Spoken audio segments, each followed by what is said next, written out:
So some instant time savers, that's what we're going to talk about now. That's part of the leverage, and that's our systems. And systems are designed to save you time, energy, and money. I didn't coin that one. That was the Mark Victor Hansen. I heard him say that on a CD, but I really thought that it was a very good definition, if you will. Things like checklists are a great time saver. Making sure that you don't try to remember it all in your mind. Calendar reminders. We'll talk a little bit about how you can incorporate those into your day. Some forms. Anything that you can do to make your life easier so that you're not constantly starting from scratch with everything that you do. And of course, email templates. And I'm going to talk to you a little bit about those and how we use those and how I encourage you to as well. First, I want to mention contract review. And I know that you guys have a great person that looks over everything for you. But by taking a few moments at the very beginning when you write a contract to look things over, you can actually be very proactive and save yourself a lot of time. And we talked about that just a moment ago. By saving your time, you increase your income. So at the very beginning of a transaction, of course, you want to make sure you have the right documents.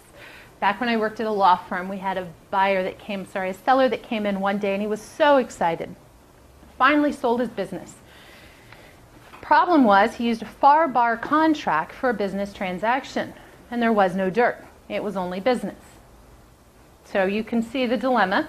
You can also see, unfortunately, what happened to him was the buyer realized when the attorney wrote the contract out, there was some room for renegotiation. So he basically took another $5,000 off the price when the seller brought him the new contract to have him sign. Sellers wanted to sell it, best deal he'd had yet, so he continued forward with it. So I say that just to remind you, always make sure that you're using the right contract, and I know that that's taught here well. And you want to double check them for accuracy. One of the ones that gets the girls in my office the most is the dates.